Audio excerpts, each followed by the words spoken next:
Hi friends, it's Miss B again. I hope you're having a good week with your online learning. I heard that you've been learning about plants. So I brought you one of my plants from home to share. This is a plant I have in my house. I'll give you an up-close look here. These are all the leaves.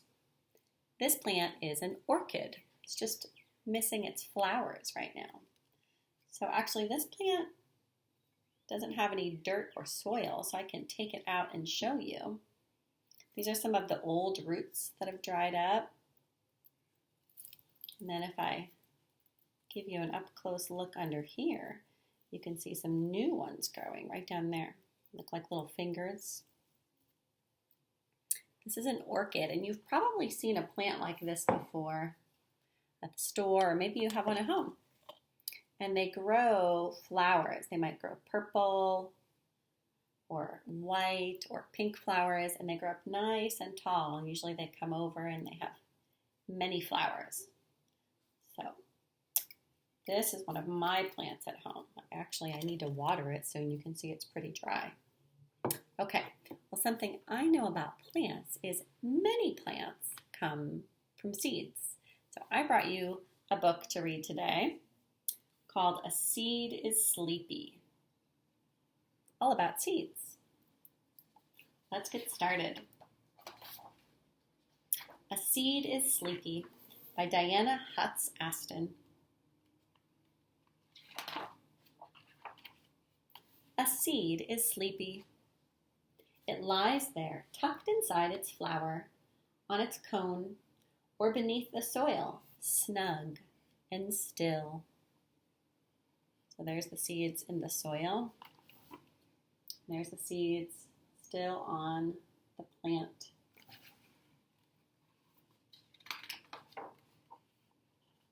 A seed is secretive.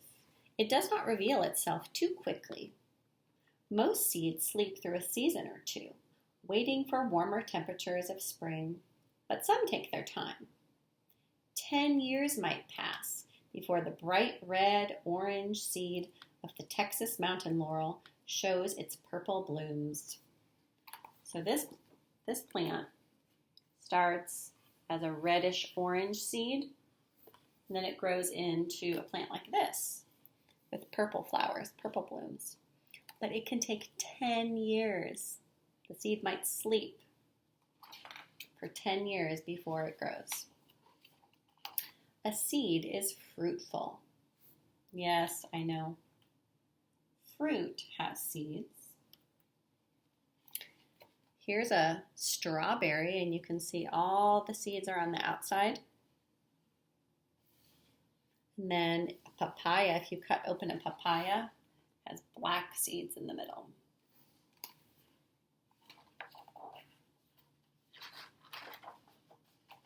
Seeds come in many sizes. Here's a very large seed. The orchid seed is the smallest of all. There might be 1,000,000 seeds in one pod. The seed of the coco de mer palm is the largest. It can weigh up to 60 pounds. So this is a very large seed that comes from a type of coconut. And here is the seeds. Here are the seeds of the orchid, like the plant I showed you. My plant came from a very tiny, tiny seed.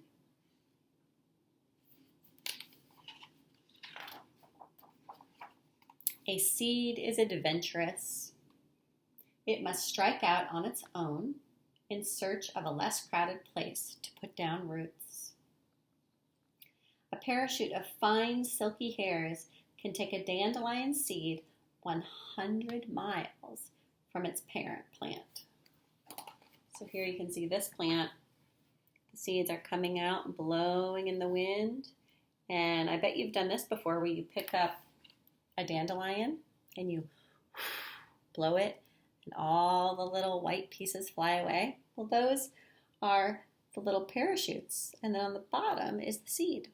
So next time you blow a dandelion, think about it might go 100 miles away in the wind.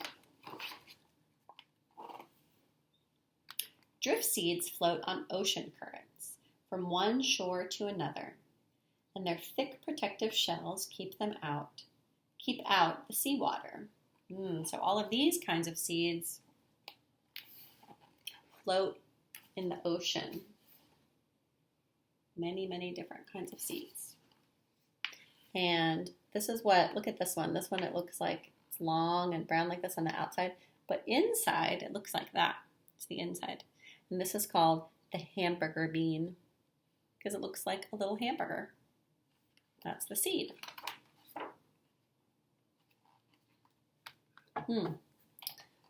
Wait, I was just thinking. Okay, so some seeds travel through the wind.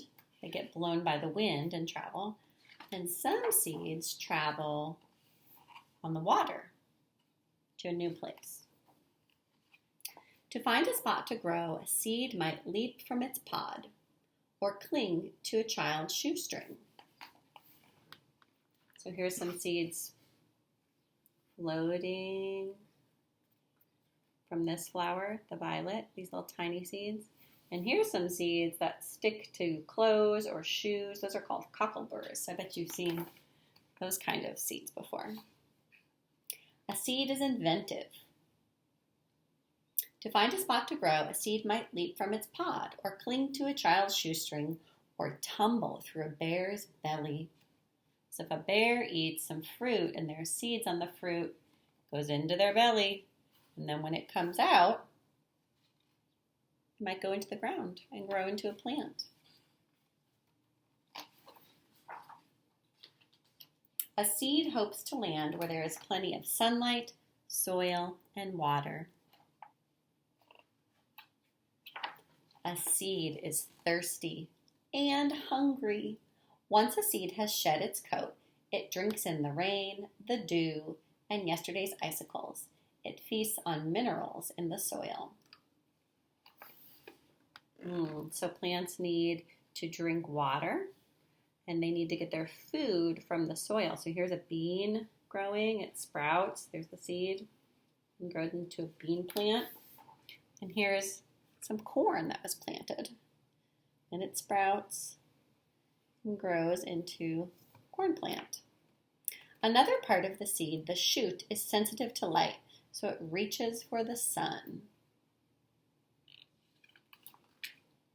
Part of the seed, the root, feels the tug of gravity and digs down deep. So here's the roots, and here's the shoot. A seed is clever. It knows how to seek the sunlight, to push itself up through the soil. But it must wait a while before that happens. So seeds are smart. They know they get planted in the ground, they know they have to go up and get the sunlight. A seed is sleepy, but only until it has found a place in the sun and it has had its breakfast and a drink of water. Here are some sunflower seeds. They've grown, sprouted up. Then a seed is awake. So a seed can be sleepy for a long time until it gets planted or digs down in the ground. And then when the plant, the flower, or the fruit grows, it's awake. Here's many, many different kinds of fruits and plants that come from seeds. Okay, friends, I hope you enjoyed this book about seeds. So I want you to respond by telling something that you learned about seeds from this book. And then I want you to look for a seed. I want you to go outside and look for a seed in your yard. Or maybe you can find a seed inside some food at your house. So let me show you. I went outside and I found some seeds. I'm sure you've seen these before. Seeds inside here. I found quite a few of these outside. Maybe you could also find some seeds inside food at your house. So This is a fake apple, but you can see the seeds really close if I show you. Seeds inside an apple. Maybe you have some strawberries at home.